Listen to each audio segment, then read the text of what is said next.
Hola, ¿qué tal? Saludos y bienvenidos a los canales de YouTube de los Institutos Cervantes de Leeds y de Manchester, donde nos encontramos para una ocasión que nos hace mucha ilusión en el día de hoy, porque vamos a recuperar un personaje que en su época fue uno de los más destacados del paisaje de la literatura española, hasta el punto de ser firme candidata al máximo galardón de las letras, el Premio Nobel, hasta en 9 ocasiones.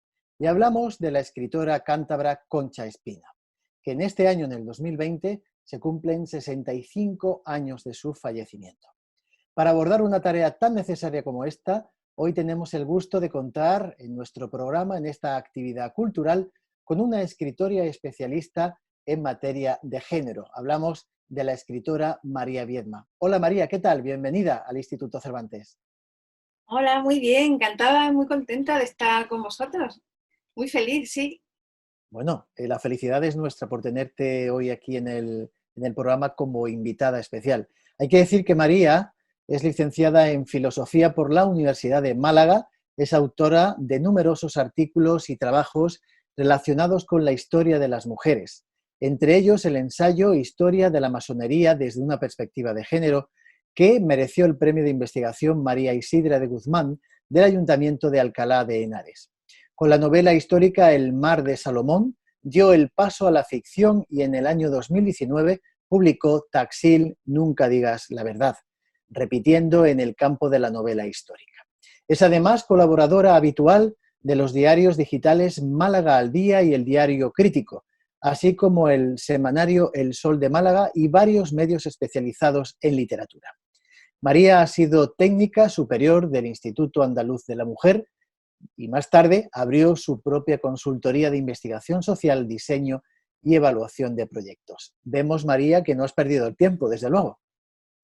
Pues no, no he perdido el tiempo. Yo creo que la vida está para, para vivirla, para aprovecharla. Y en eso nuestra escritora, la verdad, nuestra escritora de hoy, Concha Espina, fue un ejemplo, porque es así que fue una mujer trabajadora, que le dio duro a la pluma y al papel impreso, y la verdad que una mujer con una vida muy, muy aprovechada. Por eso queríamos saber quién era Concha Espina, contigo, que desde luego te agradecemos mucho que hayas tenido a bien aceptar nuestra invitación y estar con nosotros en este programa cultural que ponemos en marcha en nuestros canales de YouTube, tanto de Manchester como de Leeds. Así que María, de verdad, un placer tenerte con nosotros. Cuéntanos, María, ¿quién fue nuestra invitada excepcional de hoy, Concha Espina? Pues Concha Espina fue una señora que nació en Santander en 1869, es decir, una dama decimonónica, que murió en 1955 y que a los 40 años empaquetó a su marido hacia México, lo facturó, lo mandó a México, un señor que le hacía la vida bastante difícil, y a los 40 años, madre de 4 hijos, se planta en Madrid decidida a hacer de la literatura su modus vivendi. Ajá. Y lo consiguió. Se hizo un hueco en la literatura española, pero no es que se hiciera un hueco, es que se hizo un pedazo de hueco, se hizo todo un buitrón. Esta señora fue celebérrima en su tiempo, consiguió galardones nacionales del máximo nivel, fue traducida a infinidad de idiomas, el ruso, el sueco, el polaco, el inglés, el francés, y llegó a ser, como tú mismo has mencionado antes, fue propuesta al premio Nobel en 9 ocasiones y Madre mía. en tres de ellos quedó finalista. Compitió en el último año con un escritor tan importante como Thomas Mann. Quiero decir con esto que estamos hablando de alguien que a los 40 años inicia su carrera literaria y llega hasta lo más alto. ¿Y cómo llega María Viedma a conocer a Concha Espina? ¿De dónde te viene esta atracción por la figura de esta mujer? Pues a mí siempre yo siempre por mi formación y por mi trayectoria profesional siempre me fijo mucho en el trabajo que efectúan las mujeres. Pero en el caso de Concha Espina fue por un viaje que yo hice a Río Tinto, y por conocer, bueno, pues el paisaje, lo que llaman el paisaje lunar de Río Tinto, que no es más que unas minas que fueron explotadas en el siglo XIX y en el siglo XX, y allí pues supe de una escritora que estuvo a punto de lograr el Nobel por una obra que había escrito sobre Río Tinto, sobre el conflicto sobre ciertas huelgas que tuvieron lugar en Río Tinto, y sobre el sufrimiento tan grande que vivía la población minera. Entonces me interesé porque me parecía extraño una señora que en 1917 se planta en Río Tinto para escribir una novela que me pareció algo muy curioso. Además, el que se personara allí y que pasase 2 meses tomando nota en un ambiente tan poco agradable para una dama de bien como podía ser las minas de Río Tinto. Y escribió un libro extraordinario que se llama El metal de los muertos, que fue por el que quisieron darle el premio Nobel, y fue una obra muy, muy aclamada en el mundo entero, no traducida en Inglaterra precisamente porque la compañía de Río Tinto era una compañía inglesa, Río Tinto Company, y claro, no querían que trascendiese pues la situación de los obreros en aquella época. Y a partir de ahí pues también me fui interesando en la figura de Concha Espina, y descubrí pues que en España no era una figura reconocida por muchos motivos. Motivos algunos que tenían que ver con cuestiones puramente literarias y luego con cuestiones extraliterarias. Entonces, si quieres, pues hablamos de unas y Sí, de otras. claro, me interesa muchísimo, por ejemplo, cómo definieron a Concha Espina quienes pudieron conocerla más cercanamente, ¿no? Como persona y también como mujer. ¿Y cuáles eran sus rasgos, su carácter? ¿Cuáles fueron las preocupaciones de su vida a lo largo de todos los años que estuvo, digamos, en activo, ¿no? Sí, porque mira, ella muere con 80 y tantos años. Ella, ya te digo, nace en 1869 y muere en 1955. Creo que son unos 87 años de vida. Hay dos Concha Espina. Hay la Concha Espina antes de la Guerra Civil y la Concha Espina después de la Guerra Civil. Entonces, la Concha Espina de antes de la Guerra Civil, pues es una mujer que, como digo, nace en una familia burguesa de Santander, que recibe la educación propia de las niñas de entonces, pues bordado, piano, bailar el rigodón, y en su familia, pues no, es una familia acomodada, pero que no tiene grandes inquietudes intelectuales, no hay ni siquiera una biblioteca. Eh, Ella, sin embargo, con 8 años, todavía no sabe escribir, pero compone versos. Con 6, 8 años, su madre tiene una intuición muy fina, la ve con la cabeza apoyada en los cristales, le dice, ¿qué te sucede, hija? Son versos, ¿verdad? Son versos. Y entonces la madre se ofrece a escribírselos. La madre cuida esa vocación, y Concha Espina, pues cuando su padre enviuda y además se arruina, se trasladan a vivir al pueblo paterno y allí se casa con un hombre al que cree amar, un chico al que cree amar. Se marchan a Chile porque creen que allí, bueno, pues él va a poder recuperar la herencia. Estamos hablando de una época en la que la gente se marchaba a América, los famosos indianos de Cantabria, y descubren allí, pues al llegar a Chile, que él su hacienda casi la tiene perdida, y además este hombre, pues por su carácter violento y su poca experiencia y habilidad y probablemente ganas de trabajar, el caso que está en la miseria, y ella empieza a escribir para periódicos. Esa vocación que tenía de poeta y tal, la, la recicla en escritora en prosa y empieza a ganarse la vida como escritora. Con esto quiero decir que se trata de una mujer con la que nunca te puedes dar por sentado nada. O sea, Claro. no hay biblioteca en su casa, pero compone versos. Su primera inquietud es la de ser poeta, pero de pronto se convierte en articulista.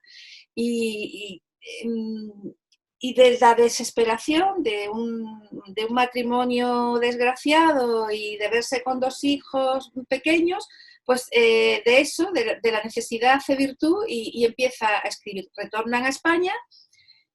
En España, pues la situación con el marido sigue igual, ella es la que se hace cargo de la situación económica de la familia, y cuando el marido ya pues un día le rompe las cuartillas en las que ha estado trabajando, pues decide que no aguanta más. Esto es muy fuerte, quiero decir, es un ejercicio muy fuerte el que hay que hacer. Estamos hablando del año 1909, en una época en España en que las mujeres pues obedecían a su marido en todo. Si tu marido te pegaba, pues te aguantabas, y ella pues decide que no va a aguantar más esa situación, le busca al marido un trabajo en México y lo manda allá y se marcha a Madrid. En Madrid ella pues ya saca su primera novela, La niña de Luzmela, que tiene bastante éxito, pese a que ella se está enfrentando a escritores de primera talla. Es decir, la pretensión de tú irte a Madrid, de un pueblo de Cantabria, a irte a Madrid, a hacerte famosa con la literatura y a vivir de la literatura, era una pretensión temeraria para cualquiera, pero para una madre de familia, mucho más. Y en un contexto como aquel, en el que había escritores de primera línea. Es que estamos hablando de que ella era coetánea de la generación del 98. Es decir, que en el mercado literario ella está compitiendo con Azorín, con Valle Inclán, con Unamuno, o sea, con las glorias nacionales del 98, que se llamaba la generación de plata, ¿no? Teníamos la generación del siglo de oro y esto es la generación de plata. Y bueno, pues ella le sucede como a Blasco Ibáñez, que vende mucho y despierta muchas envidias, porque a Concha Espina empieza a ganar premios. Tiene una novela fantástica que se llama La Esfinge Maragata, que es otra novela en la que ella se desplaza al sur de León para conocer los pueblos de la Maragatería, y que recibe el galardón más importante de entonces, que es el premio Fastenrath. Es un premio que se ha estado dando hasta el 2003 en España y que solamente lo han ganado 5 mujeres. Ella fue la primera en ganarlo.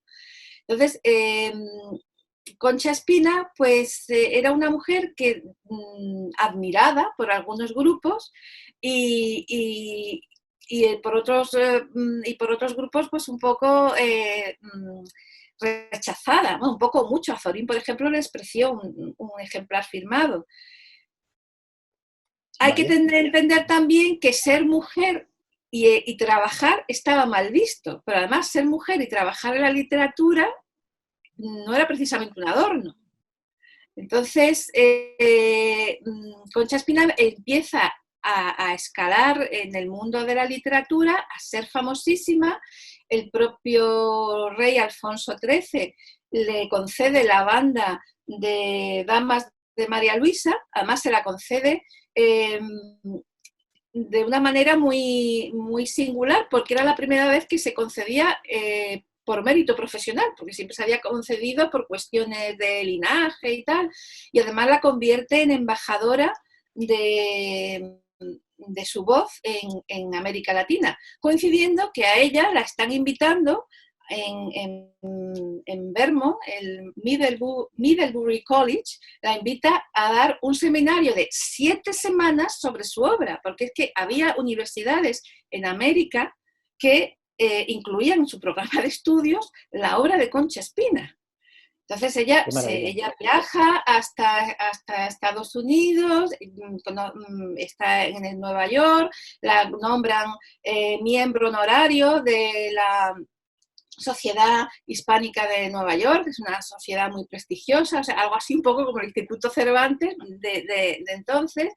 Allí la convierten en miembro honorario, más tarde será vicepresidenta de la Sociedad Hispánica de Nueva York, y bueno, pues es una mujer que incluso luego en la Segunda República, la República la envía como embajadora para representar a España en el 4º centenario de la Fundación de Lima. Quiero decir, era alguien tan famoso en su época que llegó incluso a hacerse un monumento en vida.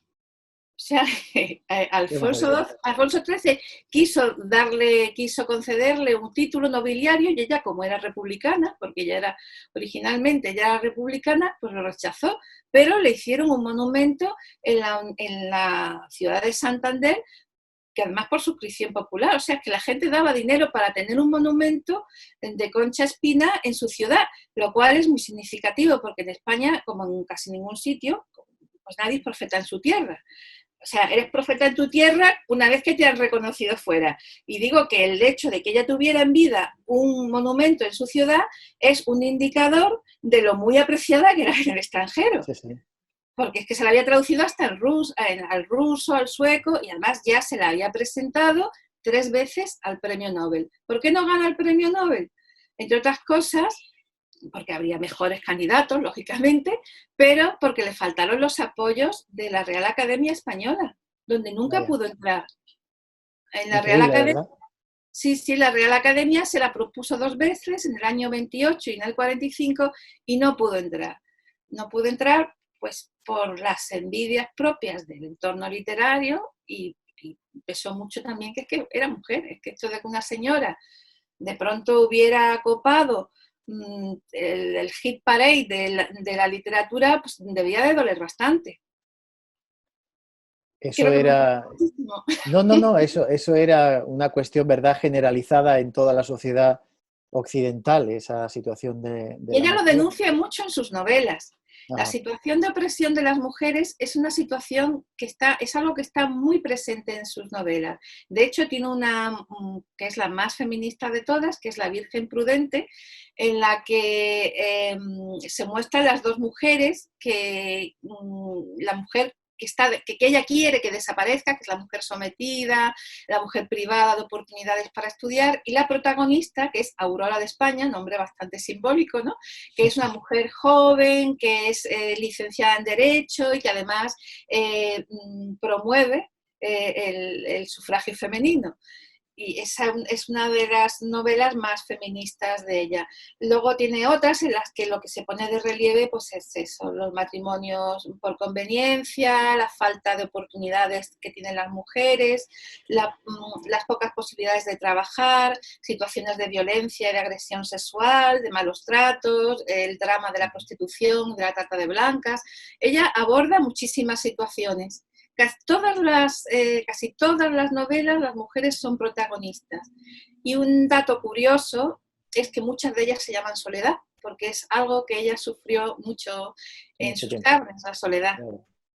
Oye, pues qué interesante porque realmente estás definiendo las características de la obra literaria de Concha Espina, cuáles eran sus preocupaciones y cómo las plasmaba. Ya has estado contando varias de ellas. ¿Y cuáles son o cuáles consideras tú que son sus obras claves para acercarnos a conocer Pues realmente su figura y su sus, pensamiento?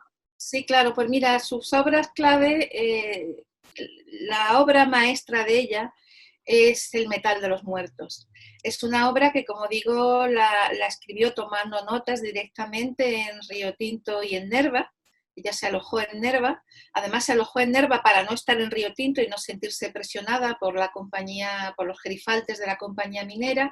Es la obra por la que quisieron darle el premio Nobel. Es la obra en la que empleó más tiempo, tardó casi 3 años en redactarla. Ella era muy rápida escribiendo, ella tiene una producción de unas 32 novelas, produce una media de una novela cada 2 años, es una mujer bastante rápida. En cambio, esta obra, para su ritmo, es lenta.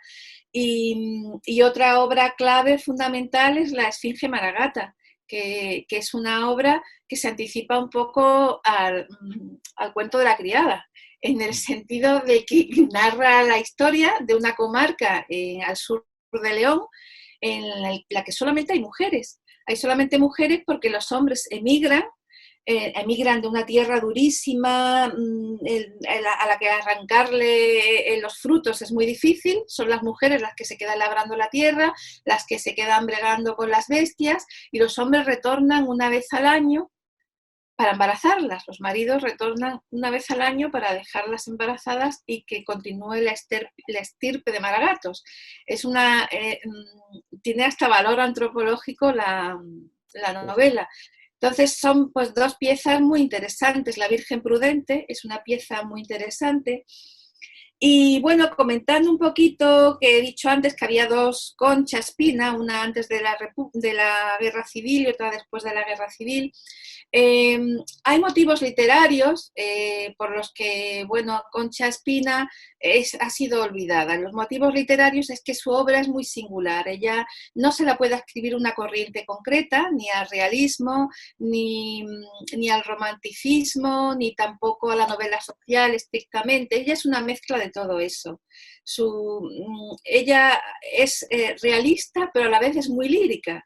Tiene un verbo muy bonito, es muy verbosa, es muy poética, muy lírica, tiene un vocabulario admirable, riquísimo. Ella cuida mucho que que todo sea eufónico, que todo suene bien, que suene bonito. Es de una prosa de una gran belleza.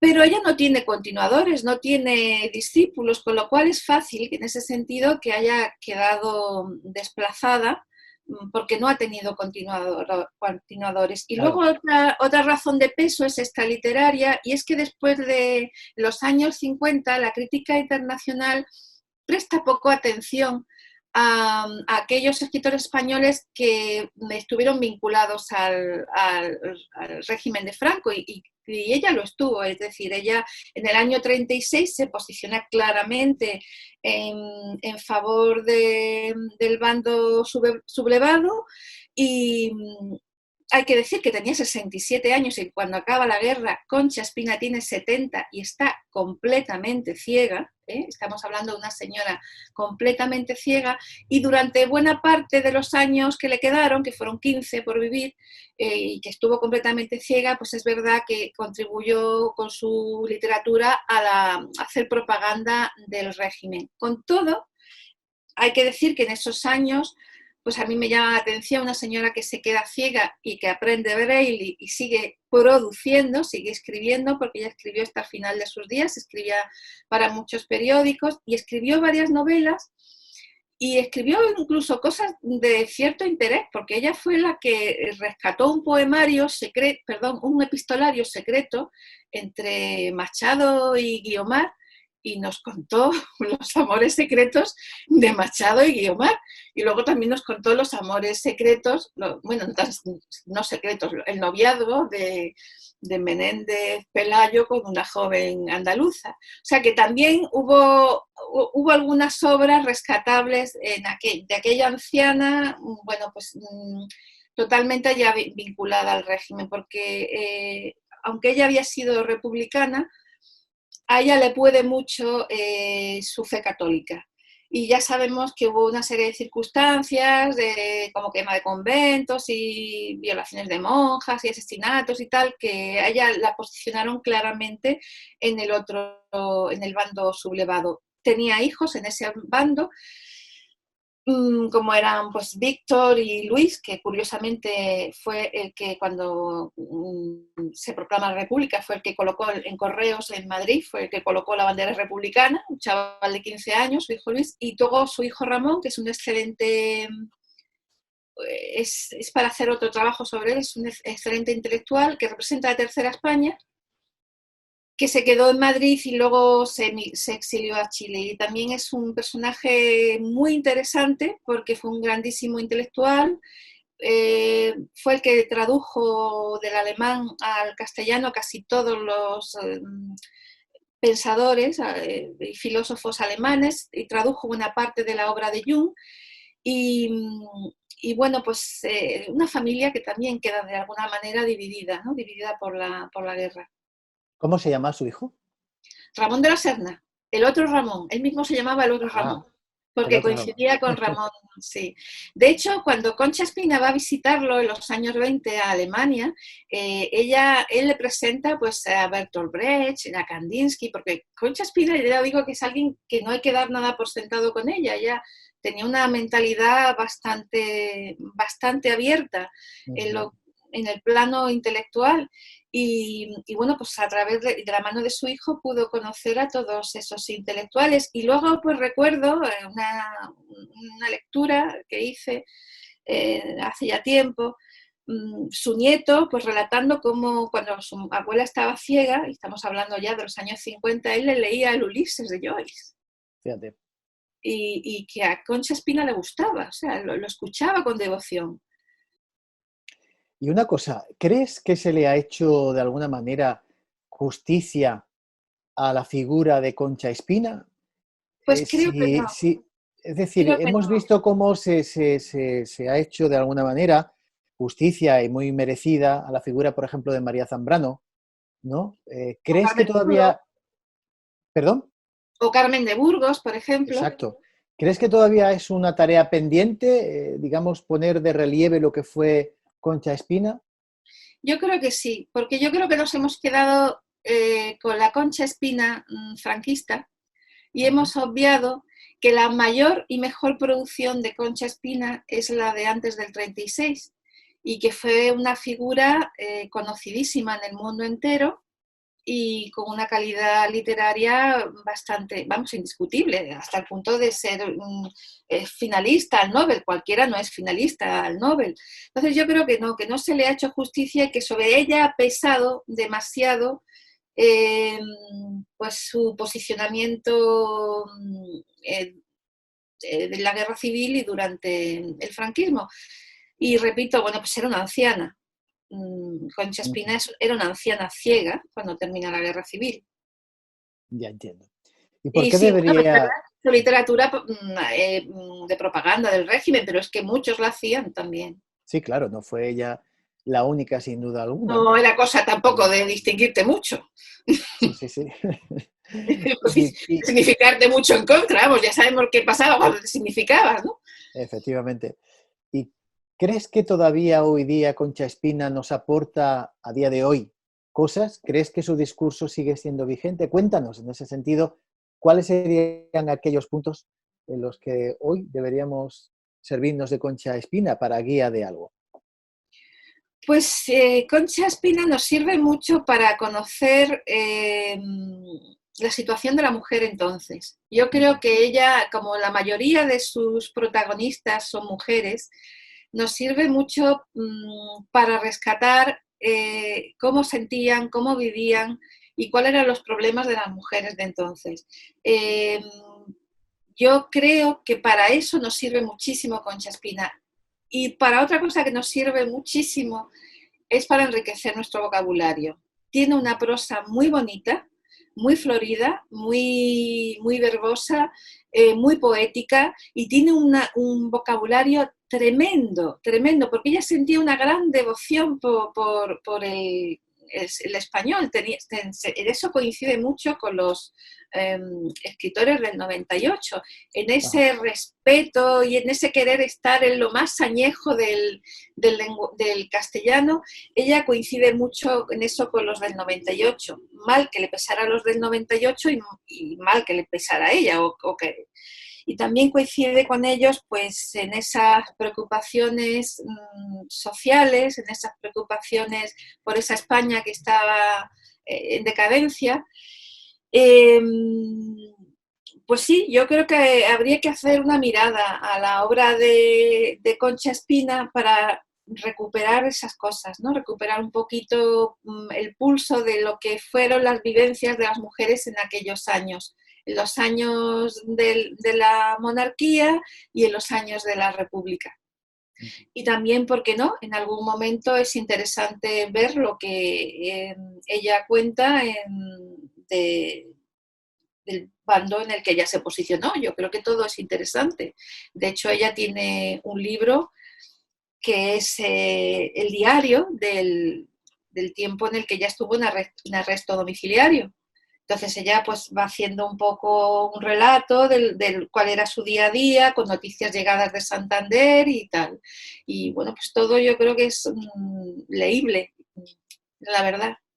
Me gustaría hacer una recomendación, Sí, claro. porque ya que es el Instituto Cervantes, y ella tiene un libro muy bonito, que es un ensayo pequeñito, que es Las mujeres del Quijote. Y es un libro encantador porque ella lo escribió pensando en los niños del colegio, en los niños y en las niñas, ¿no? Un libro para las escuelas, ¿no? Y yo creo que para el público destinatario de este vídeo, que son estudiantes de español, pues puede ser bonito el conocer las mujeres del Quijote. Es sencillo de leer, es para adultos, pero sobre todo es para niños, y yo creo que es un librito hermoso de leer. Pues mira, tomamos nota de tu sugerencia, que nos parece muy bonita. Hemos tenido no hace mucho también una exposición en el Instituto Cervantes de Juan Cerón, llamada Anacronías, que venía, por cierto, a destacar esas mujeres también del Cervantes. O sea que mira, hacemos un enlace aquí con Concha Sí, Espina muy, muy traído al caso. sí, Por tanto, sí. se llama El amor de las estrellas, las mujeres del Quijote, y luego se reimprimió en 1930 con solamente el título de las mujeres del Quijote. Entonces es fácil que lo pueden encontrar de las dos maneras. Lo más fácil va a ser las mujeres del Quijote. Y es un Bueno, libro pues, muy bonito, ilustrado, y pues habla de Dorotea, de Dulcinea, en fin, es ilustrado y es muy bonito, sí. fantástico, pues nos quedamos con tu sugerencia y desde luego nos quedamos con esa mirada nueva, renovada sobre la figura de Concha Espina, sobre su vida, sobre su obra. Y bueno, y vamos a poner ese granito de arena para que se reconozca también su contribución a las letras españolas y a las letras universales, porque ya, como has mencionado, fue una mujer con éxito en vida que arrasó por todo Arrasó, el mundo, arrasó. ¿no? Arrasó por todo el mundo. Y además después de los 40, es increíble. Bueno, pues oye, tomamos nota. Y tú también, ¿eh? Como escritora que eres, María. Muy bien, pues oye, ¿en qué estás trabajando ahora? Pues ahora mismo estoy preparando mi tercera novela, que Ujú. también tiene que ver con los libros, tiene que ver con una copista Ujú. y, y tiene que ver con la Edad Media. Ah, muy bien. Estás en Málaga, ¿verdad?